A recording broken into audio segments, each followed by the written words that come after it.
Hello, guys. Good day. This is Anne of Reinforcement Club, your fellow positive reinforcer. Today, we are going to talk about the 5 simple steps to strengthen your mental health every day. Now, mental self care involves taking intentional action to protect, nurture, and maintain your mental health. It means caring for your mind by setting aside time and creating habits that reduce stress, build resilience, and help you manage life's challenges, adversities, anything new outside the box. Mental self care supports emotional balance, improves cognitive function, and contributes to an overall sense of well being. You know, our judgment, decision making, how we think, how we perceive ourselves. That's how important mental health is. Now, speaking about the 5 highly effective ways to improve your mental health, the very basic one is the practice of mindfulness and meditation. Mindfulness practices like meditation and deep breathing exercises promote relaxation, help you reduce anxiety, and improve focus. These techniques can help you manage emotions and become more self-aware, making it easier to handle stress. Now, in terms of meditation though, not everybody is into meditation. Even myself, I seldom meditate. I only meditate when I am too stress out, or my overthinking, the kind of overthinking that would make me feel that I'm going to have a terrible sleep tonight. So I do meditate. So I can come up with solutions to what's bugging inside my head. Although I do seldom meditate, what I usually do is mindfulness. Not the kind of mindfulness that I get from meditation, but the kind of mindfulness and peace that I get through walking. Walking on a beach side, or walking on a trail in the middle of the forest, or just simply walking on the street. Like anywhere I could get, maybe a 15 to 20 minutes walk because I got little steps. I'm actually short kind of person. So yeah, walking outside the house. Just get myself outside the house for fresh air, or for a new scenery other than what I'm seeing here. That is already mindfulness to me. Other than that, when I do workout, I also experience mindfulness in a way that I can bring myself in the now. I can perfectly appreciate what is going on in me right now. Like my muscle hurts this part, and I feel tired, and I need more reps, more practice in this, in terms of this variation. So I can bring myself in the now. Yeah, even when I walk around in the beachside, I learn to appreciate what is going on at the moment. The fresh air, the birds, the waves, and the people around. I don't think about the future and in the past. I can able to bring myself in the now, and that is already mindfulness to me. Meditations, look, not everybody is into meditation, but if you can able to manage, get into this, then why not? And this is one effective way to practice self-care for your mental health. Now, the second one is setting healthy boundaries. Now, this is another significant part, especially that we're working with different people. We have different priorities in life, and sometimes we disregard ourselves. Now, boundaries protect your mental energy by managing how much you give of yourself to others and your obligation to your family, to your work, to your job, careers, projects. It gives you boundary that, like, if you are too busy and you're hanging out with your family members, if you need 10 minutes to be yourself, then let them know that you need 10 minutes, and you have to give that to yourself. That is setting boundaries. You don't want any disturbance.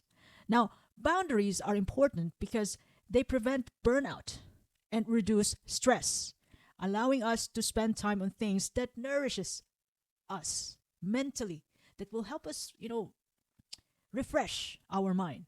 Like, for example, if you don't want to hang out with your a toxic family member or toxic colleagues or friends that's not serving you well, or the kind of friends that's not in incongruent to your goals right now. Your old friends who just want to go for a party every weekend or every day, drinks every day. So when you decided to change yourself, you don't want to hang out with these people. Otherwise, you can't change yourself. Even though no matter what, you want to change yourself, you want to be healthy, eat healthy, but if you still hang out with this friend, this old friend who keeps drinking almost every day, then it's still going to be the same you. And to protect your goals, to change your life and yourself, to look after yourself well, coming up to that kind of goal, you have to at least minimize your exposure to your old friends who keeps drinking almost every day and who doesn't mind their diet. Now, how are you going to start building boundaries? Now, I'm going to give you just a simple tip. So you might want to consider assessing your commitments and relationships and practice saying absolute no. Even just initial no, and then you can think about it later. By saying no, you can actually give them a hint, or a kind of a hint wherein other people could actually understand that your time, your needs, and your priorities are more valuable than the kind of opportunities or whereabouts that they are suggesting to you. Say no when you need to, and prioritize your time by focusing on people and activities that bring you joy and satisfaction. Sometimes there are people, whom we hang out with, but it seems like we're not, we don't get along. It's just that. I mean, sometimes we just prefer to be at home. And since, we don't want to waste your time, we don't want to waste our time, it's way better to say no. Sometimes, when we prioritize ourselves, sometimes it actually hurts people. And that, a little bit of pain initially, when you hurt them, it means that, it gives them a hint to really, to just move away. And when you need them, you just have to just approach them when you need to. Sometimes you discourage other people when you learn to when you finally learn to love yourself, because you want to be comfortable rather than hang out in the bar. You want to eat healthy rather than hang out with your friends who loves fast foods. There are things which, when you decided to prioritize, it's not gonna make other people happy. And it's just that, by setting boundaries, it helps you just focus on that goal, which is to prioritize that goal, to look after yourself as well as your mental health. Another mental self-care, which is also quite highly valued and effective nowadays. You can observe this. Engaging in regular physical activity. This is, regular workouts. Not necessarily that you have to go to the gym. You can schedule workout by just merely jog around the neighborhood, maybe for 30 minutes to 1 hour. Or run, maybe 30 minutes to 1 hour. Or walk around, brisk walking around the neighborhood. Or on the seaside, you can walk around there, have a mindfulness moment, a time for yourself, maybe for an hour or two. It depends. It's all up to you. Or just merely get a gym membership and work out as hard as you can inside the gym. Now, physical exercise releases endorphins. These are the happy hormones, or feel good, quote unquote, hormones, which directly impact mental health by reducing stress and improving mood. It also enhances sleep, which is vital for mental clarity and resilience, wherein through sleep you can absolutely recharge your body, mind, and even spirit. Though sleep is essential for effective for active functioning every day. Now, how can you able to start with this regular physical activity? Now, you might want to consider aiming for activities you enjoy, like walking, dancing, Pilates, cycling. It could be every 20 to 30 minutes of moderate exercise a few times a week can make a significant difference in your mind as well as in your body. And always remember, when you have a strong body, there's no stopping you to execute the things that you have in mind. Healthy mind and healthy body.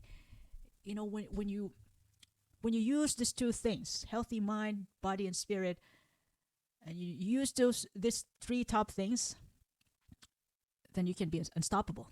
You could be an arsenal. You could be a weapon. It's up to you if that you could be a weapon of mass destruction or a weapon for goodness. Now, another thing to help you maintain a good mental health. Uh, Another thing is maintain a support network. Keep your family and good friends with you. Keep connected with these people. I'm talking about those people who are good for you. Now, building and nurturing relationships with family, friends, or support groups create a strong emotional support system that when you feel sad, happy, and glad, you have someone to share these feelings with. Positive social connections help reduce stress, improve self worth, and provide different perspectives when facing challenges. Now, for example, whenever we have problems, like, for example, I'm having a conflict with my colleague, that's just for example, and I already have an intervention in mind. But, since I consider myself like I want to get the best answer most of the time, although I already have an answer in mind, I also ask those people whom I trust about their perspectives in my situation. What is there any other ideas you can share and how to solve the problem that I have? I ask maybe 2 to 3 people, to be able to come up with the best answer in mind, and then I execute those solutions. You know, even to those even in the instances wherein I get a simple conflict with my colleagues. It does happen. It did. And yeah, we were able to get through it. Now, how are you going to start with this? Building a support system with your loved ones, family, friends, even support groups. Now, you might want to consider making an effort to reach out and spend quality time with people who make you feel valued and understood. Those people who want the best for you. Sometimes these people may utter the truth that may sometimes hurt you, because sometimes the truth hurts. Try scheduling a regular catch-ups even if they're short to keep those connections strong. So if you do value some people in your life, make sure that you stay connected with these people once in a while. It could be once a month, or send them a text once a month, send them a text every day. It's up to you. Weekly, monthly, every 2 months. Just always get in touch. Sometimes our old friends doesn't really, need a constant connection. To my old friends, I just, when I just remember them, like on their birthdays, it could be every 4 months, 6 months. I just send them a message. We have a group chat, and that is my own way to stay connected to them. And then we just talk about our personal lives, what's going on for updates. So that's how I work with my old friends. Now, lastly, number 5 is, since nobody's perfect, I'm not sure if everybody knows that, but the truth is nobody is perfect. But we always have countless opportunity to improve. The number 5 is practice self-compassion and positive self-talk. Now, being kind to yourself helps combat negative self-criticism and promotes a healthier mindset. Positive self-talk and self-compassion increase resilience and reduce anxiety, helping you respond to challenges more constructively and effectively. Now, in doing this, sometimes, when we want to try something new or we want to execute the solution to our problem, sometimes we have this inner critic inside us, inside our head, wherein, this inner critic, or quote unquote inner bitch, this dialogue keeps stopping us from executing our solutions, from doing new things. This inner dialogue that we have, which is also part of our brain, this keeps us just within the comfort zone. So whenever we try something new, especially when we happen to face our fears, this inner dialogue will definitely discourage us from doing new things, from taking risk in the most part. So by being kind to yourself, that you will do whatever it takes, that sometimes you have to argue to this against this inner dialogue inside your head that, look, I got to do this, otherwise I won't grow mentally, physically. I won't show love to myself if I don't do something new. Sometimes you have to argue with yourself. The part of yourself is just the thing right there inside our head, talking to us, discouraging us at times whenever we do something new or execute our solutions to our problems. Now, notice your inner dialogue and try to reframe negative thoughts. As I've mentioned before, it's important to recognize, if that inner dialogue is helping us. Recognize or catch the negative thoughts that this inner critic is speaking, uttering into you to stop you from doing new things, from executing the solutions of your problem, from taking risk. Catch the negative self-talk. And then the second C is challenge. So at this stage, this is the time wherein you talk to yourself like, look, I got to do this. Otherwise, I won't grow. I won't learn anything. I wouldn't learn anything new. Nothing will ever happen to my life. So challenge, challenge, and then change it. Change it into positive self-talk. Like, I can do this. I am enough. I can pass the test. I can do these reps. I can work out for 1 hour to 2 hours. I can finish my workout session. Positive self-talk. Now, all in all, mental self-care is a vital part of achieving overall well-being. It goes beyond relaxation, the one that we're doing in the spa or bubble bath. It goes beyond that. It involves intentional practices that nourish the mind, strengthen resilience, and empower us to navigate life's adversities more effectively. By incorporating mindfulness, setting boundaries, fostering positive relationships, staying physically healthy or physically active, and practicing self-care compassion, we can build a strong foundation for mental health. Prioritizing mental self-care enables us to show up as our best self, the highest version of ourselves, fostering a healthier, more balanced life. Taking small, consistent steps in mental self-care isn't just beneficial, but in the most part, it is essential for everybody. It is our responsibility to take good care of ourselves. Now, if you ever love this episode today, you can follow me in YouTube, Facebook, Spotify, Apple Podcasts, even in Amazon Music. Reinforce Me Club. By the way, this is Anne. I do appreciate your time and have a lovely day ahead.